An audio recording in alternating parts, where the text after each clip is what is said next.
नमस्कार, आप देख रहे हैं काल चक्र। मैं हूं आपके साथ अंजलि आनंद और मेरे साथ हैं प्रश्न कुंडली विशेषज्ञ पंडित सुरेश पांडे जी। बहुत बहुत स्वागत है पंडित जी आपका। धन्यवाद। खुलेगी आपकी कुंडली तो खुल जाएगा आपकी सेहत का हर राज। सेहत पर संकट आने से पहले जरूर देखिए काल चक्र। जी हाँ, कहा जाता है कि हमारा भाग्य और जीवन हमारे ग्रहों की चाल पर निर्भर करता है और इसके साथ ही कुंडली में हमारे ग्रहों की चाल और उनकी स्थिति हमारी सेहत पर भी बहुत गहरा असर डालती है। ऐसे में ये जानना बेहद अहम हो जाता है कि कुंडली में बैठा कौन सा ग्रह अपनी किस दशा में व्यक्ति को कौन सा रोग दे सकता है। ये रोग कितना गंभीर होगा, कितने दिन तक चलेगा और इस रोग से बचने के लिए ग्रहों के कौन से खास और अचूक उपाय किए जा सकते हैं, यही आज काल चक्र में पंडित सुरेश पांडे जी आपको बताने वाले हैं। तो अगर आप भी अपनी सेहत पर आने वाले संकट से बचना चाहते हैं तो ध्यान से देखिए आज का हमारा ये स्पेशल शो काल चक्र। और सबसे बड़ी बात होती है कि हर कोई चाहता है कि उसकी सेहत सही रहे और यही वजह है कि हमने अपनी चर्चा में इसको शामिल किया है। तो ध्यान से आज पूरा का पूरा एपिसोड देखिए, क्योंकि आज पंडित जी आपको वो महत्वपूर्ण बातें बताने वाले हैं जो आपकी सेहत से जुड़ा है। क्योंकि कई बार आप देखते हैं कुछ लोग परेशान रहते हैं बेवजह अपनी सेहत की वजह से, इसलिए आज का काल चक्र आप सबके लिए बहुत महत्वपूर्ण है। तो लगातार हमारे साथ बने रहिए। तो अपनी चर्चा की शुरुआत करते हुए सबसे पहले बात कर लेते हैं सूर्य ग्रह की। अगर आपकी कुंडली में सूर्य कमजोर हो या सूर्य की महादशा या अंतरदशा से आप गुजर रहे हैं तो सूर्य आपकी सेहत को कैसे प्रभावित कर सकते हैं, आप किन किन रोगों की चपेट में आ सकते हैं और इस कष्ट से बचने के लिए आपको सूर्य के कौन से खास और अचूक उपाय करने चाहिए, ये पंडित जी से जान लेते हैं। बताएं पंडित जी। जपा कुसुम संकासम काश्यपेय महाद्युतिम तमोवरिम सर्वपापघ्नम प्रणतोस्मि दिवाकर। ये भगवान सूर्य का पौराणिक मंत्र है। इसे सभी दर्शकों को याद करना चाहिए और इस मंत्र को सभी दर्शकों को चाहिए कि अपने बच्चों को भी याद कराएं और अपने बच्चों को ये मंत्र सुबह 2-4 बार बोलने का अभ्यास करवाएं। इससे सूर्य ग्रह मजबूत होता है, बच्चे के अंदर डर नाम की चीज़ नहीं रह जाती है और आत्मविश्वास बढ़ता है। सभी ग्रह वैसे तो हमारे शरीर पर प्रभाव डालते हैं, सभी ग्रह हमारे शरीर पर प्रभाव डालते हैं, जिससे उनकी महादशा अंतरदशा में उन ग्रहों से संबंधित रोगों का सामना भी करना पड़ता है। जैसे सूर्य का अधिकार क्षेत्र हार्ट, बैकबोन, आँख, सिर और हड्डियों की मजबूती से होता है। दिमाग और शरीर का दाहिना पार्ट सूर्य से प्रभावित होकर रोक देता है। सूर्य के अशुभ होने पर शरीर में अकड़न बनी रहती है, बार बार मुंह में थूक आएगा, हृदय रोग की संभावना बढ़ जाएगी, दिल की धड़कन कम या तेज हो सकती है, हार्ट ब्लॉकेज हो सकती है, उच्च रक्तचाप हाई ब्लड प्रेशर हो सकता है, आंखें कमज़ोर हो सकती हैं या कोई रोग हो सकता है, दांत और कान में तकलीफ हो सकती है, बार बार सिर दर्द होगा, चक्कर आएगा, चिड़चिड़ापन बढ़ सकता है, आत्मविश्वास में कमी आ सकती है और हमेशा थकान रहती है। देखिए ऐसा है, ज्योतिष शास्त्र के सिद्धांतों की बात करें तो लग्न में सूर्य सिर्फ मेष राशि और सिंह राशि का अच्छा होता है। शेष 10 राशियों में बैठा होगा। अगर आपके लग्न में 1 या 5 नंबर लिखा हो और वहाँ सूर्य हो तो ये आपके लिए अच्छा है। शेष 10 राशियों में सूर्य अगर होगा तो ये गर्दन के ऊपर माने मस्तिष्क में, आपके सर में रोग देगा ही देगा, इसमें कोई दो राय नहीं। इसी तरह से सूर्य अगर चंद्रमा के साथ होगा तो ये ज्योतिष की भाषा में इसको अधम योग कहते हैं। इस योग में पैदा हुआ आदमी चाहे जितना मेहनत कर ले, उसे कभी अपने एफर्ट का 100% नहीं मिलेगा। वो 100% करेगा तो उसे 60-70% से ज़्यादा का रिजल्ट नहीं मिलेगा। ऐसा आदमी पूरे जीवन अपने भाग्य को कोसता है, क्योंकि ये अधम योग है जो बहुत बुरा होता है। और अधम योग में वही बच्चे पैदा होते हैं जिन बच्चों का गर्भाधान किसी कृष्ण पक्ष में चतुर्दशी या अमावस्या तिथि को किया जाता है, वही बच्चे इस अधम योग में पैदा होते हैं। इसीलिए हमारे शास्त्रों में चतुर्दशी और अमावस्या को गर्भाधान करने की मनाही की जाती है। दूसरी बात, अगर सूर्य मंगल के साथ होगा तो अंगारक योग बनेगा। ऐसे लोगों का ब्लड प्रेशर बहुत ज़्यादा बढ़ा रहेगा, ऐसे लोग बेवजह गुस्सा करने वाले होंगे, ऐसे लोग अलोकप्रिय होंगे, ऐसे लोग दुस्साहसी काम करने वाले होंगे और ऐसे लोगों को हर समय समाज में रिस्पेक्ट की नज़र से नहीं देखा जाएगा। हाँ, अगर सूर्य बुध के साथ है तो ये बुधादित्य योग माना जाएगा। ऐसे लोग प्रखर वक्ता हो सकते हैं, गणित विद्या के मर्मज्ञ हो सकते हैं, कानून शास्त्र के जानकार हो सकते हैं। लेकिन अगर बुध पर शनि या चंद्र की युति बन रही है तो ये स्किन डिजीज भी दे सकता है। सफ़ेद कुष्ठ हो सकता है, सोराइसिस हो सकता है, एक्जिमा हो सकता है, अपरस हो सकता है, ये बीमारियां भी हो सकती हैं। सूर्य अगर बृहस्पति के साथ होगा तो ऐसी स्थिति में आप ये मान के चलिए कि अगर सूर्य और बृहस्पति की डिग्री में ज़्यादा अंतर होगा, बृहस्पति अगर अस्त नहीं होगा तब तो सारी चीज़ें सामान्य रहेंगी। लेकिन अगर बृहस्पति अस्त हो गया तो ये मान के चलिए कि जीवन और जीवन से संबंधित सुखों में कमी आएगी और ऐसे लोग लीवर सिरोसिस या फैटी लीवर के शिकार हो जाएंगे। वहीं सूर्य यदि शुक्र के साथ 12वें या दूसरे घर में होगा तो आँखों से जुड़ी समस्या होगी। ऐसे बच्चों को 5 साल 7 साल की उम्र में चश्मा लग जाएगा। लेकिन सूर्य शुक्र के साथ अगर समान डिग्री, समान अंश, समान कला, समान विकला पर होगा तो ऐसा बच्चा जन्मांध होगा। पैदा होते ही वो अंधा रहेगा, उसके आँखों में ज्योति ही नहीं रहेगी। सूर्य से जितना नज़दीक शुक्र होगा आँखों का रोग उतना ही ज़्यादा होगा। लेकिन ये अगर द्वितीय, द्वादश या अष्टम भाव में हो तभी लागू होगा। अगर इन भावों के अलावा होगा तो ये लागू नहीं होगा। अब सूर्य की स्थिति अगर शनि के साथ हो और शनि अस्त हो तब तो मामला बहुत कुछ ठीक है। लेकिन शनि यदि सूर्य को पीड़ित कर रहा हो तो ऐसे जातक के पिता को तमाम कठिनाइयों का सामना करना पड़ेगा। ऐसे लोगों को कानूनी मुकदमे झेलना पड़ेगा। ऐसे लोगों के ऊपर बार बार एलिगेशन लगेंगे। और सूर्य यदि राहु के साथ हो तब तो पक्का है कि हड्डियों का रोग होगा। और सूर्य राहु के साथ अगर किसी अशुभ भाव में हो तो ऐसे में ही रोमाटिक अर्थराइटिस का रोग होता है। हाथ की हड्डियां टेढ़ी होना, पैर की हड्डियां टेढ़ी होना, कूल्हे की हड्डियां गल जाना, ये सब रोग तभी होता है। और अगर सूर्य केतु के साथ हो, आप पक्का मानिए ऐसे लोगों को ब्रेन हेमरेज की शिकायत होती है, ब्रेन में क्लॉटिंग हो जाती है, ब्रेन में कुछ ऐसे मतलब कि जो है विकार पैदा हो जाते हैं जो मनुष्य को एक प्रकार से ये आप समझ लीजिए कि एकदम अशक्त कर देते हैं।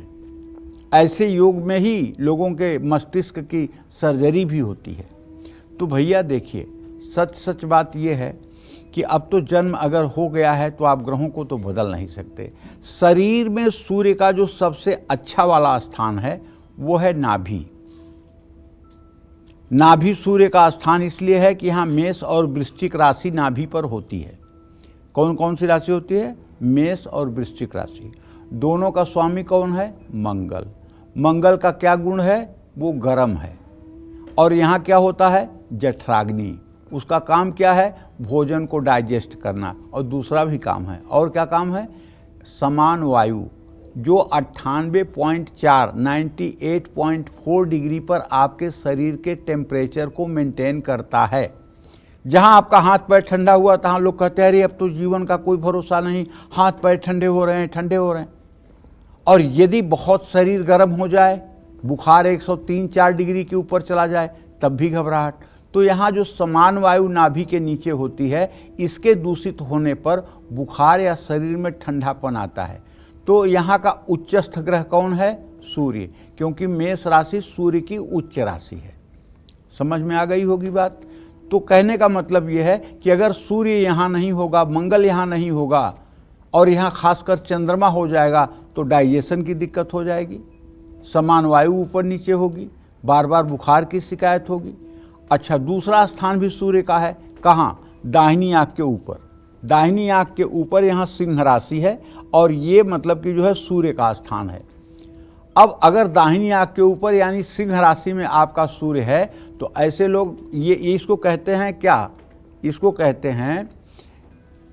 हैं योजना चक्र, और इसको कहते हैं एक्टिवेशन चक्र, मतलब कार्य कुशलता का क्षेत्र है। जो जिन लोगों का सिंह राशि में सूर्य होता है ऐसे लोग किसी चीज़ की प्लानिंग नहीं करते हैं, बल्कि उनके सामने जो प्रपोजल आता है उसको करना शुरू कर देते हैं और अंत तक उसको सही से करके परिणाम तक पहुंचा देते हैं। ये आप व्यक्तित्व में लोगों के देख सकते हैं। अगर तीसरे, छठवें और 11वें भाव में सूर्य की स्थिति है तो आप पक्का मानिए कि सूर्य कभी बुरा नहीं होगा। दूसरी बात जो एक सबसे इम्पॉर्टेंट है वो ये है कि सूर्य और चंद्रमा दो ग्रह ऐसे हैं जो कभी मार्केस नहीं होते, जो कभी मृत्यु नहीं देते। सूर्य और चंद्रमा दो ऐसे ग्रह हैं जो कभी मृत्यु नहीं देते, ये भी बात समझने की है। तो तीसरे, छठवें और 11वें घर का स्वामी अगर सूर्य होगा और उसकी दशा महादशा चलेगी तो वो कभी बुरा फल भी नहीं देगा, ये भी बात एक समझने की है। लेकिन सूर्य अगर मेष राशि के 10 डिग्री पर होगा तो आप पक्का मानिए कि दरिद्र कुल में जन्मा हुआ भी बालक राजा के समान होगा।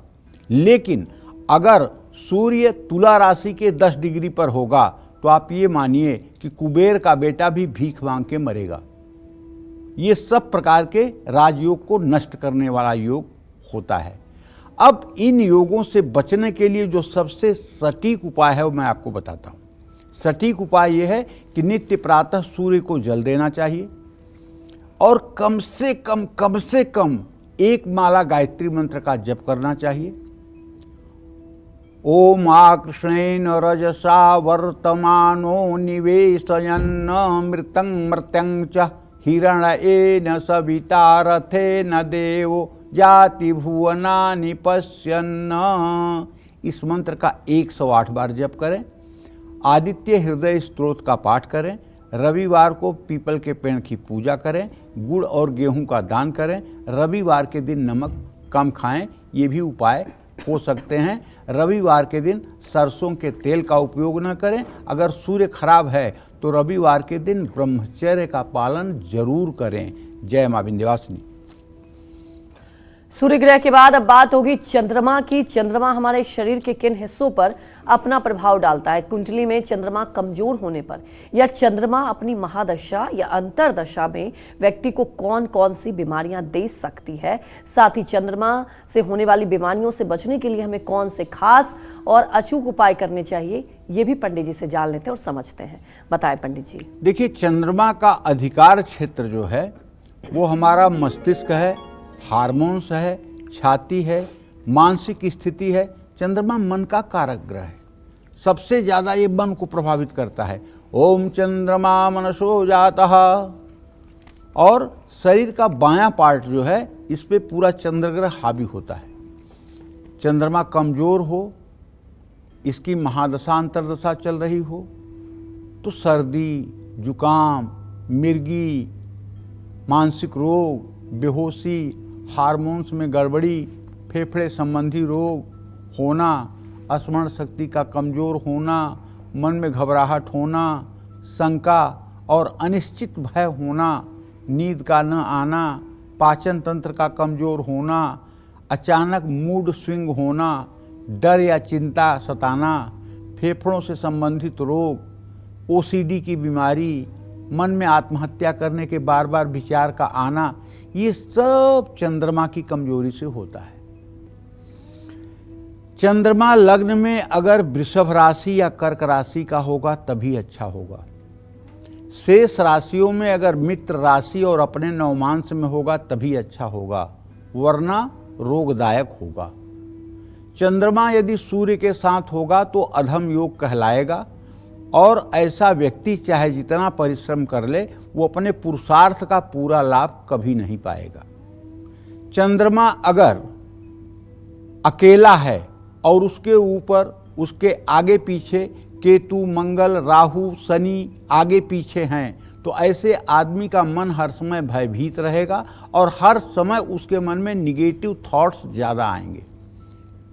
चंद्रमा अगर मंगल के साथ होगा और नवम दशम एकादश भाव में होगा तो ऐसा व्यक्ति दरिद्र कुल में भी पैदा होगा तो लक्ष्मीवान रहेगा। इसको लक्ष्मी योग कहते हैं, लेकिन शेष भाव में ये लक्ष्मी योग माना नहीं जाएगा। केवल नवम दशम एकादश में ही ये योग माना जाएगा।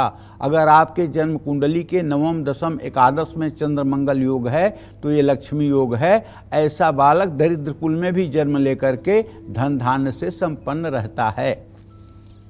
चंद्रमा यदि बुध के साथ होगा तो ये चर्म रोग का दाता भी हो सकता है, ये चर्म रोग भी दे सकता है। खास करके अगर शनि की दृष्टि होगी तो निश्चित रूप से ये चर्म रोग देगा, और छठे भाव में होगा तब तो पक्का है चर्म रोग देगा। इसी तरह से चंद्रमा की बृहस्पति के साथ स्थिति होगी तो ऐसा व्यक्ति धार्मिक, दयालु, परोपकारी, पुण्यात्मा, अपनी बात को निडरता से रखने वाला, समाज में पूरे गंभीरता के साथ अपने मतलब कि विचारों को रखने वाला, धन धान्य से संपन्न और नेक दिल इंसान होता है। चंद्रमा बृहस्पति की युति को गजकेसरी योग कहते हैं। अगर चंद्रमा और बृहस्पति का केंद्रीय प्रभाव भी हो, दोनों साथ में हों या परस्पर चौथे दसवें हों या परस्पर सातवें हों या परस्पर दशम चतुर्थ हों, तब भी गजकेसरी योग बन ही जाता है। ये कुंडली का बड़ा अच्छा योग माना जाता है। इसी तरह से चंद्रमा अगर शुक्र के साथ हो और खराब स्थानों में हो तो ऐसा आदमी एलर्जी के रोग से हर समय प्रभावित रहता है। ऐसे आदमी को कोल्ड एलर्जी बार बार होती है। कोल्ड एलर्जी से ऐसा आदमी अक्सर परेशान रहता है। साइनस की बीमारी भी इसी से होती है।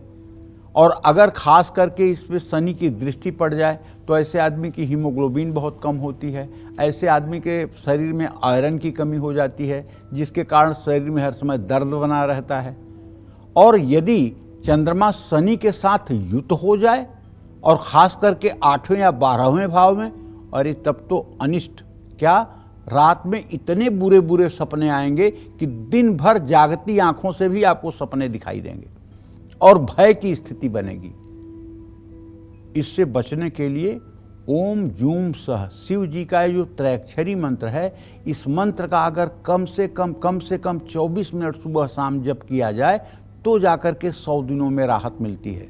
ये बड़ा कठिन रोग है और इससे आए दिन परेशान लोगों को देखा जाता है।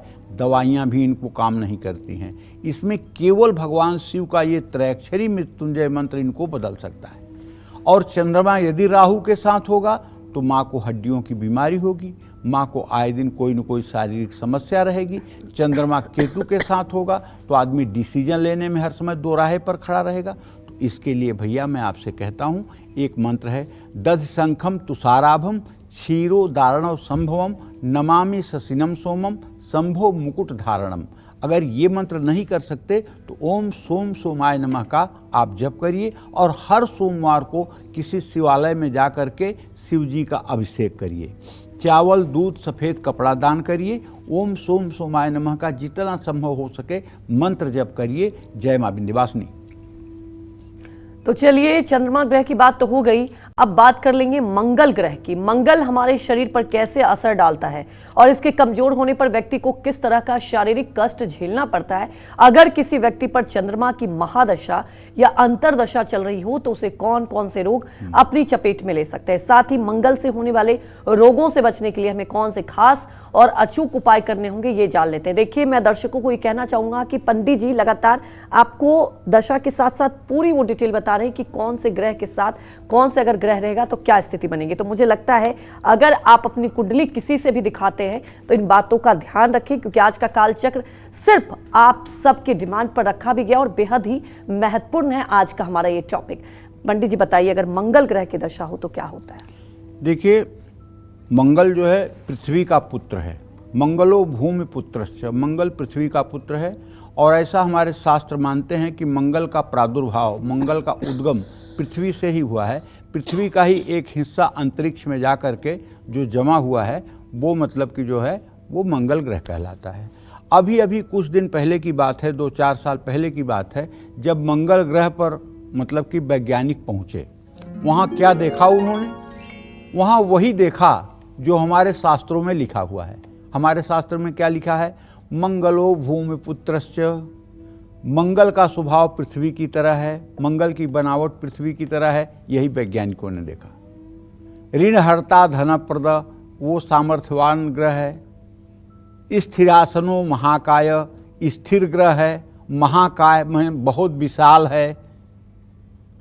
सर्वकर्म विरोध का, और वहाँ कोई एंटिक उसके विपरीत कार्य नहीं किया जा सकता। लोहितो लोहिताश्चैव, सूर्य के उदय होते समय जो रंग होता है वही मंगल ग्रह का रंग है। तो हमारे यहाँ जो श्लोकबद्ध करके शास्त्रों में 10,000 20,000 वर्ष पहले कहा गया है, वही मंगल ग्रह पर जा कर के वैज्ञानिकों ने देखा है। इससे सनातन धर्म की महत्ता परिलक्षित होती है कि हमारे ऋषि मुनि यहाँ बैठे बैठाए सब चीज़ों को कैसे देख लेते थे। मंगल का अधिकार क्षेत्र हमारे ब्लड पर, मांसपेशियों पर, बोन मैरो पर, पित्त पर होता है। मंगल कमज़ोर हो तो इसकी महादशा या अंतरदशा चल रही हो तो ब्लड प्रेशर, एनीमिया, चोट लगना, जलना, दुर्घटना होना, बात रोग, गठिया रोग, फोड़े फुंसी, क्रोध बढ़ना, स्किन एलर्जी, पाइल्स, शरीर में सूजन, घाव, ये सब योग बनते हैं। बार बार बुखार आ सकता है, शरीर में कंपन होती है। मंगल लग्न चौथे, सातवें, आठवें, 12वें भाव में अगर किसी के हो या चंद्रमा से इसी स्थान में हो तो पक्का है कि ऐसा आदमी मांगलिक होगा।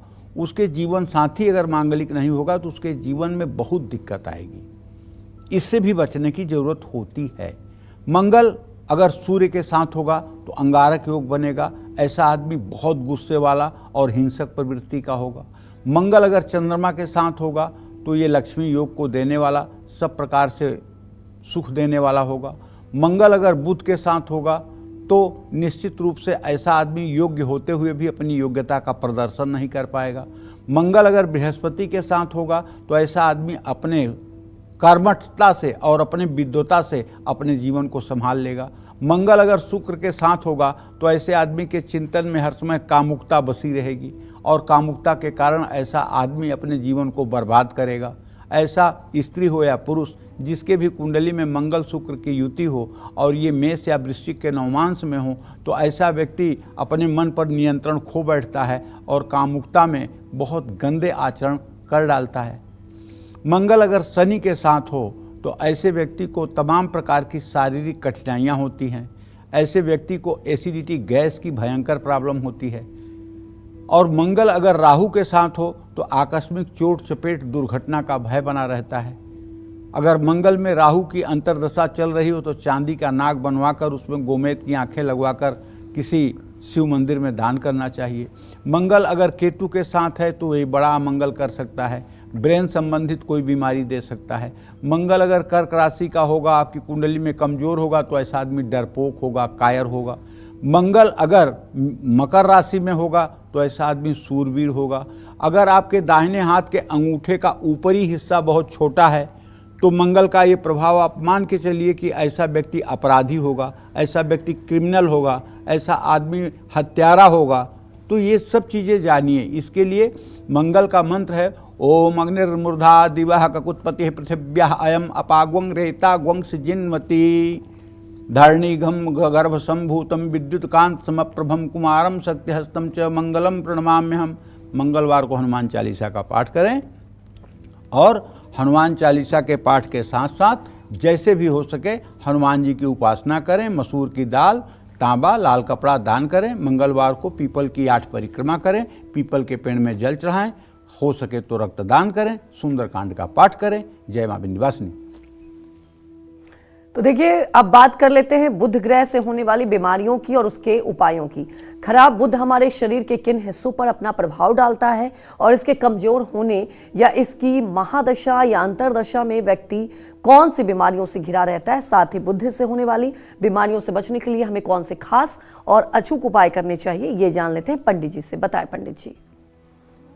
देखिए, बुध का अधिकार क्षेत्र बुधे न बुद्धि सदन रच संस्था, ये साफ साफ पराशर होरा में लिखा हुआ है। क्या लिखा है? बुधे न बुद्धि सदन रच संस्था बुध बुद्धि का कारक ग्रह है, बुध मामा का कारक ग्रह है, बुध मित्र का कारक ग्रह है और बुध त्वचा का कारक ग्रह है। तो बुध का अधिकार क्षेत्र हमारी त्वचा, नर्वस सिस्टम, बुद्धि, कान और वाणी पर होता है।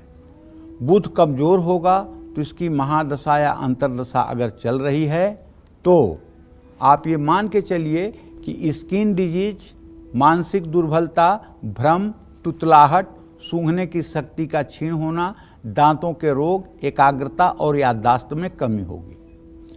बुध अगर अपनी उच्च राशि कन्या राशि का लग्न में होगा या कहीं भी होगा और उच्च अनुवांशक में होगा तो ऐसा व्यक्ति बुद्धिमान होगा। सूर्य बुध की युति होगी तो ऐसे व्यक्ति का प्रोफेशन या तो वो चार्टर्ड अकाउंटेंट बनेगा या तो वो एडवोकेट बनेगा। बुध और सूर्य की अगर अच्छी युति है तो यही होगा और वो जज भी बन सकता है। लेकिन अगर बुध चंद्रमा के साथ होगा तो निश्चित रूप से ऐसे व्यक्ति को अपने मामा या मौसी के द्वारा पालित होना पड़ेगा। बुध अगर मंगल के साथ होगा तो ऐसे व्यक्ति को कम उम्र में ही बहुत ज़्यादा जिम्मेदारियों का सामना करना पड़ेगा।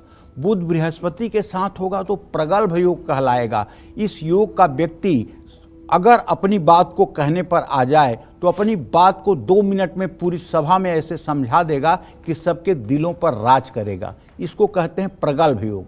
ये योग तभी निष्प्रभावी होता है जब इसके साथ सूर्य हो जाए और ये दोनों ग्रह अस्त हो जाएं। तब ऐसा व्यक्ति सभा मूक, सभा जड़ हो जाता है, वो बोल नहीं पाता है। लेकिन अगर बुध और बृहस्पति हैं साथ में, प्रगल्भ योग बना हुआ है, तो ऐसा व्यक्ति समाज पर अपना आधिपत्य स्थापित कर लेता है। अगर बुध शुक्र के साथ है तो भी जीवन में अच्छे संस्कारों वाला व्यक्ति बनता है। बुध शनि के साथ है तब भी कुछ बुरा नहीं होता है। बुध राहु के साथ है तो त्वचा का रोग होता है, सोराइसिस ज़्यादा ऐसे लोगों को परेशान करता है।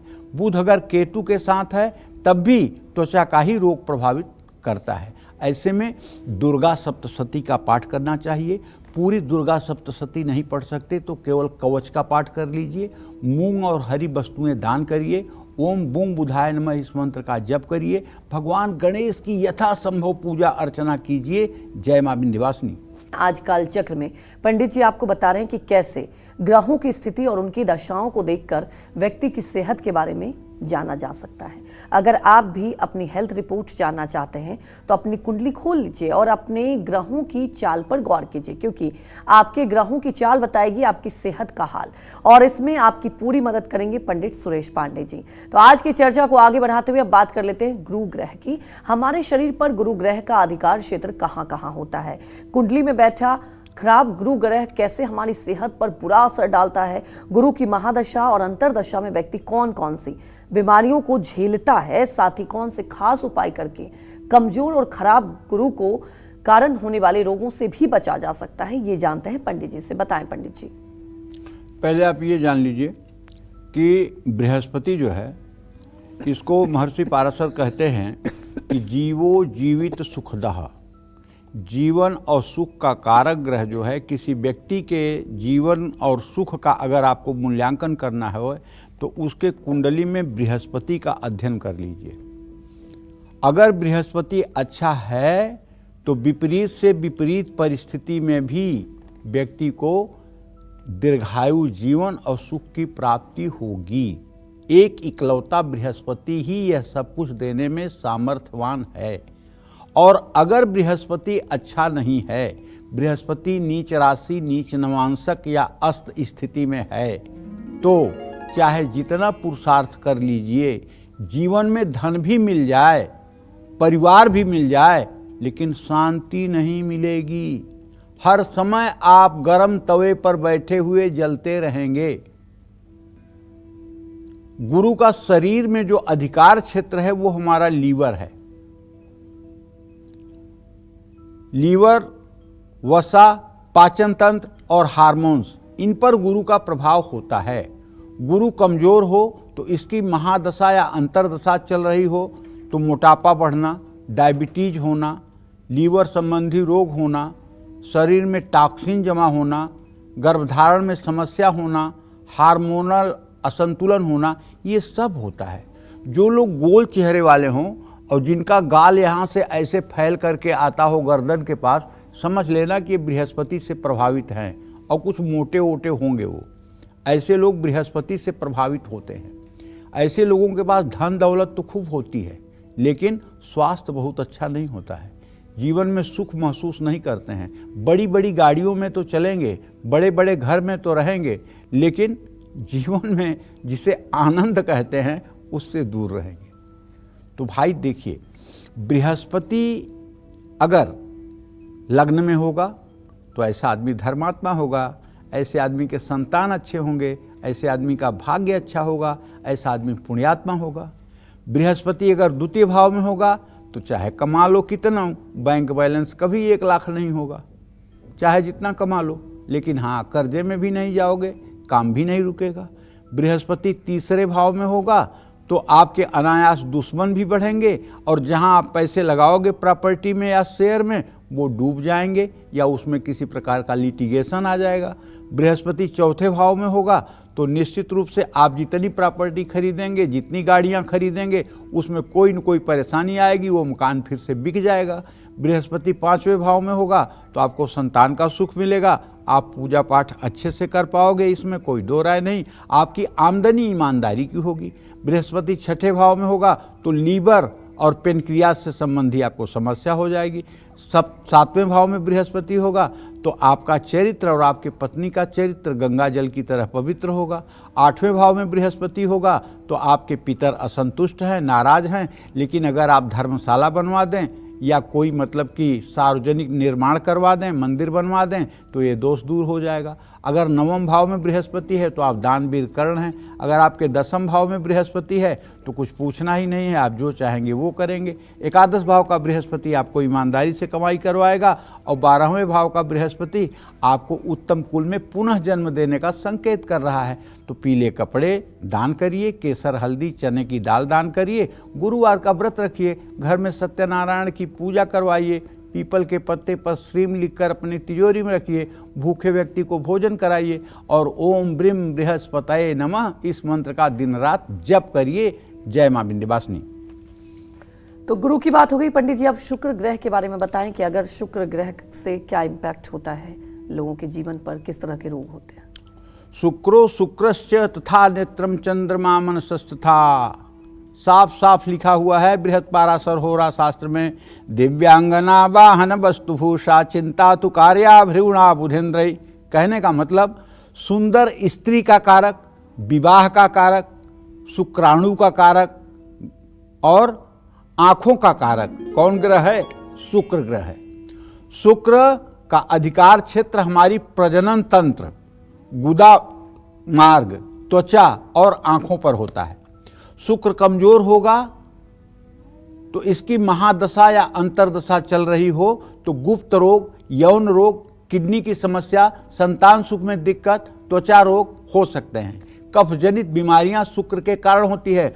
शुक्र अस्त होगा तो शादी में देर नहीं अंधेर होगी, इसलिए शुक्र की शांति कराइए। शुक्र के वैदिक मंत्र का 72,000 मंत्र जप 18 ब्राह्मणों द्वारा एक दिन में करा के, हवन तर्पण मार्जन करा के, 18 ब्राह्मणों को भोजन करा के दक्षिणा देकर आशीर्वाद लीजिए, तब विवाह का संयोग बनेगा। अगर शुक्र अस्त होगा तो विवाह में देर नहीं अंधेर होती है। शुक्र अगर पुरुष की कुंडली में अस्त होगा तो ऐसे पुरुष के शुक्राणु 0 होंगे। उस शुक्र को जागृत करने के लिए शुक्र की शांति के साथ साथ सतचंडी पाठ के साथ साथ ऐसे लोगों को नागकेसर के फूल का भी उपयोग करना चाहिए। शुक्र अगर आपकी कुंडली में पापक ग्रहों के साथ होगा या सूर्य के साथ होकर के अस्त हो रहा है तो ऐसे लोगों के दाम्पत्य जीवन में बड़ी कलह की स्थिति होगी, जो शुक्र की शांति से ही ठीक होगी। शुक्र अगर सूर्य के साथ समान अंश डिग्री कला विकला पर होगा तो ऐसा व्यक्ति जन्मांध होगा, जन्म से ही अंधा होगा। अगर शुक्र 12वें या 10वें भाव में हो, 12वें या द्वितीय भाव में होगा तो 12वें भाव में होगा तो दाहिनी आंख में प्रॉब्लम होगा, और अगर द्वितीय भाव में होगा तो बाईं आंख में समस्या होगी। ये भी बात समझने की है। इसलिए शुक्र को खुश करने के लिए देवियों की पूजा करनी चाहिए। शुक्रवार को सुगंधित वस्तुएं, चावल, दही, कपूर, दूध दान करना चाहिए और ओम सुंग शुक्राय नमः का मंत्र जप करना चाहिए। किसी सुहागिन महिला को श्रृंगार सामग्री देना चाहिए। पीपल के पेड़ में कपूर का दिया जलाना चाहिए। और सबसे बड़ी बात है, शुक्र को खुश करना है तो अपनी माता को, बहन को, पत्नी को, बेटी को, सबको आदर के दृष्टि से देखो और समाज की स्त्रियों को भी आदर की दृष्टि से देखना शुरू करो। उनके प्रति आपके मन में भोग भाव नहीं आना चाहिए। जय मां विंध्यवासिनी। तो पंडित जी अब ये बताएं कि अगर शनि का प्रकोप है, शनि की दशा चल रही हो, तो व्यक्ति कौन कौन से बीमारियों से ग्रसित है? अंजलि, शनि का तो नाम सुनते ही आधा लोगों का जो है पैंट गीला हो जाता है, डर जाते हैं। शनि का नाम ही ऐसा है, लेकिन जबकि ऐसा है नहीं जी। शनि के बारे में तो हमारे शास्त्रों में लिखा हुआ है कि अर्थी भोगी धनी नेता जायते मंडलाधिपति निपृतिश चक्रवर्तिश्च रव्यादय उच्च ग्रह। जब शनि उच्च का होता है तो चक्रवर्ती राजा बनाता है। शनि का बुरा पक्ष तो आपने जान लिया, अच्छा पक्ष भी तो जानिए। शनि का अधिकार क्षेत्र जो है वो हमारी हड्डी, जोड़, त्वचा, बाल, नस, स्नायु तंत्र पर होता है। अगर शनि कमजोर होगा तो इसकी महादशा या अंतरदशा चल रही है तो गठिया, लकवा, कमर दर्द, न्यूरो समस्या, बार बार हड्डी टूटना, डिप्रेशन या भय की समस्या हो सकती है। शनि लंबे समय वाले रोग और अकेलापन देते हैं। शनि लेकिन अगर आपकी कुंडली में केंद्र का स्वामी होगा तो मैं गारंटी के साथ कहता हूं, अगर 1, 4, 7, 10 भाव का स्वामी होगा तो अपनी महादशा में कभी बुरा फल नहीं देगा। केंद्राधिपते सौम्या शुभम नैवम दिशंतु क्रूरा नैवम अशुभम कुरु कोण पौ शुभदायक। तो इसलिए डरने की बात नहीं है। हाँ, शनि द्वितीय भाव में होगा, धन संचय में बाधा देगा। शनि लग्न में होगा तो बचपन में बीमार करेगा। शनि तृतीय भाव में होगा तो छोटे भाई का सुख नहीं होगा। चौथे भाव में होगा तो माँ एसिडिटी के रोग से परेशान होगी। पांचवें भाव में होगा तो आपकी पढ़ाई प्रभावित होगी। छठे भाव में होगा तो आपको एसिडिटी, गैस, वायु विकार होगा। सातवें भाव में होगा तो दाम्पत्य जीवन में कलह की स्थिति होगी। आठवें भाव में होगा तो आपको रेक्टम में, आपके गुदा मार्ग से संबंधित रोग होगा। 9वें भाव में होगा तो धर्म में आपकी रुचि नहीं होगी, लेकिन तुला राशि का होगा तो रुचि हो जाएगी। 10वें भाव में होगा तो आप इंजीनियर होंगे या तकनीकी कार्य को करने वाले होंगे। 11वें भाव में होगा तो आप बेईमानी और घुसखोरी के पैसे कमाने में बड़ा इंटरेस्ट रखेंगे। 12वें भाव में होगा तो आप मजदूरों के नेता बनेंगे या अपने गांव के ग्राम प्रधान और सरपंच बन सकते हैं। ये है शनि का पूरा रहस्य। लेकिन अगर आप शनिवार को सुंदरकांड का पाठ करना शुरू करें, हनुमान जी की उपासना शुरू करें, पीपल की 108 परिक्रमा करें, तिल, काला कपड़ा, काला तिल, काली उड़द की दाल या सरसों का तेल दान करें, ओम संग शनश्चराय नमः का मंत्र जप करें, जरूरतमंद लोगों की मदद करें, जूता चप्पल दान करें तो आपका भविष्य अच्छा हो सकता है। जय मां विंध्यवासिनी। और चलिए अब चर्चा को आगे बढ़ाते हुए बात करते हैं राहु की। अगर राहु बिगड़ जाए तो कौन से रोग आपको सताएंगे? राहु अपनी महादशा या अंतरदशा में व्यक्ति को कौन कौन सी बीमारियां देकर परेशान करता है, साथ ही इसके बचने के लिए हमें कौन से खास और अचूक उपाय करने चाहिए, आइए जान लेते हैं पंडित जी से। बताएं पंडित जी। कुंडली में अगर राहु वृश्चिक या धनु राशि का होगा तो इसकी महादशा और अंतरदशा जब भी चलेगी तो मानसिक रोग होगा, भ्रम की स्थिति होगी, डरावने सपने आएंगे, भूत प्रेत का डर होगा, तंत्र मंत्र का डर होगा, जादू टोने का डर होगा, नशे की लत लग जाएगी, स्किन डिजीज हो जाएगी, कैंसर, फोड़े फुंसी, इन्फेक्शन बढ़ने की संभावना होगी। राहु के कारण अचानक बड़ी बीमारी हो सकती है। बीमारी का पता चलने में लंबा वक्त लग सकता है। राहु एक ऐसा ग्रह है, अगर ये वृश्चिक और धनु राशि का है तो जब ये अपनी महादशा में चलेगा, अगर उच्च नवांशक में वृषभ या मिथुन के नवांशक में नहीं होगा तो विश्वास करिए ऐसे आदमी की जिंदगी एकदम पंगु हो जाती है। ऐसा आदमी नशे का एडिक्ट हो सकता है, बाइपोलर डिसऑर्डर की बीमारी हो सकती है, एकदम गुस्सा करने की प्रवृत्ति हो सकती है, तोड़ फोड़, कीमती सामान तोड़ना, घर में उत्पात मचाना, माता पिता को प्रताड़ित करना, सब लक्षण जो है राहु खराब के हैं। तो भैया हम तो आपसे हाथ जोड़ के कहेंगे कि अगर राहु खराब है तो आपको भगवती दुर्गा की आराधना करनी चाहिए। नित्य प्रातः आपको दुर्गा सप्तशती के कवच का पाठ सुबह शाम करना चाहिए। शनिवार को 7 तरह के अनाज और एक कंबल ये किसी ज़रूरतमंद को दान करना चाहिए। काले कपड़े और नारियल भी दान कर सकते हैं। और राहु का मंत्र ओम राम राहवे नमः, इस मंत्र का शनिवार के दिन पीपल के पेड़ के नीचे बैठ करके आपको 10 माला जप भी करना चाहिए। शिवलिंग बनाकर अभिषेक करना चाहिए। किसी भी भूखे व्यक्ति को मीठा भोजन भी कराना चाहिए। जय मां विंध्यवासिनी। तो चलिए अब बात करते हैं आज के लकी ईमेल कुंडली विजेता की। और आज के हमारी ईमेल कुंडली विजेता हैं हरियाणा की रहने वाली दर्शना, और इन्होंने हमें मेल करके अपनी समस्याओं के समाधान और भविष्य के बारे में जानना चाहा है। पंडित जी, इनकी डिटेल में आपको बता दूं, 7/7/1970 7:15 इवनिंग में जन्म हुआ है, भिवानी हरियाणा में। इन्होंने सवाल पूछा है कि वर्तमान समय में ग्रहों की चाल कैसी है, ये मेरे लिए शुभ है या शुभ, क्या मैं मांगलिक हूँ, पिछले कुछ समय से सेहत खराब रहती है, कब तक स्वास्थ्य में सुधार होगा, उपाय बताएं। दर्शना जी, आपका जन्म धनु राशि और धनु लग्न और सिंह राशि में हुआ है। आप तो बड़ी ही चमत्कारी महिला हैं, इसमें कोई दो राय नहीं। लेकिन 20 जनवरी 2023 से आपका राहु में शनि का अंतर चल रहा है, जो आपके सेहत के लिए बहुत ज़्यादा खराब है।